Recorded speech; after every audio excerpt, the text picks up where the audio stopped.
ইউনূস যে নিজে কি সেটা গোটা আন্তর্জাতিক মহল জানে, কিন্তু ইউনূস বলছে সে নাকি অপারেশন ডেভিল হান্ট করছে, শয়তানকে খুঁজছে। কে খুঁজছে, কে শয়তান, গোটা বিশ্ব জানে, কিন্তু এর একটা পোশাকি নাম দিতে হয়েছে, তার জন্যই অপারেশন ডেভিল হান্ট এই ইউনূসের তরফ থেকে করা হচ্ছে। কি এই অপারেশন একবার দেখাবো এই অপারেশন ডেভিল হান্ট ঠিক কি।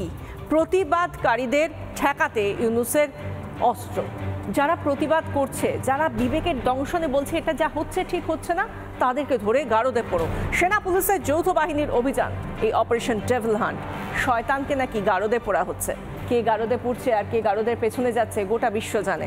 শনিবার শুরু হয়েছে এই অভিযান, আর এরপর যা চলছে সন্ত্রাস দমনের নামে অত্যাচার, সেই অত্যাচারে কেউ মুখ খোলার সাহস দেখাতে যাতে না পারে। আইন শৃঙ্খলার উন্নতির নামে ধরপাকড় চলছে। সাহিত্যিক, শিল্পী, অভিনেতা, অভিনেত্রী কেউ বাদ যাচ্ছেন না।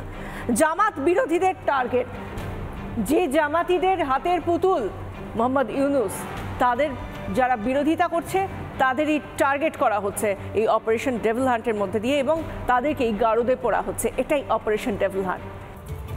ইউনূসের বাংলাদেশের সীমাহীন স্বৈরাচার ভয়ে পেয়েছে প্রতিবাদীদের খুঁজে বের করে শেষ করতে রাস্তায় সেনা, পুলিশ, বিজিবি সহ তামাম বাহিনীকে নামিয়ে দিয়েছে নির্লজ্জ ইউনূস।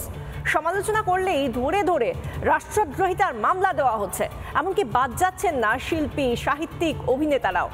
ডেভিল হান্টের মতো গাল ভরা নাম দিয়ে বাংলাদেশে গণতন্ত্রকে গলা টিপে খুন করতে মরিয়া শয়তান ইউনূস। রেহাই নেই শিল্পী, অভিনেতাদেরও। প্রতিবাদীদের জব্দ করতে সেনা, গদি হারানোর ভয় ইউনূসের, তার থেকেই আরো বেশি আগ্রাসন।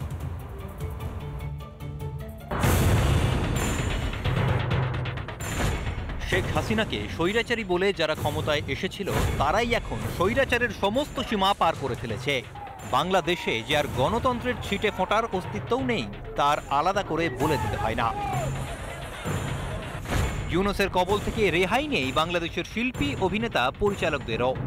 মুখ খুললেই ফ্যাসিস্ট ইউনূসের খাঁড়া নেমে আসছে প্রতিবাদীদের ওপর। ইউনূসের জিহাদি বাহিনীর কর্মকাণ্ডের প্রতিবাদ করায় ইতিমধ্যেই রাষ্ট্রদ্রোহিতার মামলা হয়েছে অভিনেতা শাওন ও সোহানা সাবার বিরুদ্ধে। প্রায় ১৩০০ জনেরও বেশি লোককে গ্রেফতার করা হয়েছে। ইন্টারিম গভর্নমেন্টটা যে উদ্দেশ্য নিয়ে মোহাম্মদ ইউনূসের নেতৃত্বে শুরু হয়েছিল, তার কোনো উদ্দেশ্যই ফুলফিলড হচ্ছে না। এখন যে ইন্টারিম গভর্নমেন্টটা কমপ্লিটলি দিকভ্রষ্ট হয়ে গেছে। গাজীপুরেও জনতার প্রতিরোধে ভয় পেয়ে পৈশাচিক অপারেশন ডেভিল হান্ট শুরু করেছে মেরুদণ্ডহীন মোহাম্মদ ইউনূস। ৮ই ফেব্রুয়ারি থেকে শুরু হয়েছে অভিযান চালাচ্ছে সেনাবাহিনী, পুলিশ, র্যাব, বিজিবি ও গোয়েন্দা বিভাগ। উদ্দেশ্য হিসেবে দেখানো হয়েছে সন্ত্রাসবাদ দমন ও আইন শৃঙ্খলা পরিস্থিতির উন্নতি। যদিও এই অভিযানের আসল উদ্দেশ্য প্রতিবাদীদের খুঁজে খুঁজে বের করে গ্রেফতার করা, আওয়ামী লীগ কর্মীদের চিহ্নিত করে দমন করা। ইউনূস বাহিনীর ভয়ে এখন গোটা গাজীপুরই কার্যত পুরুষ শূন্য। শয়তান ইউনূসের এই অগণতান্ত্রিক ডেভিল হান্ট অনির্দিষ্টকালের জন্যই চলবে বলে জানিয়েছে বাংলাদেশের নিরাপত্তা বাহিনী। বাংলাদেশের গণতন্ত্রের অস্তিত্ব বিলুপ্ত। প্রতিবাদী শিল্পী, অভিনেতা, নির্মাতাদের ওপর নেমে আসছে খড়গ। কাউকে বিপক্ষে কোনো রকম কথা বলতে দেওয়া হচ্ছে না।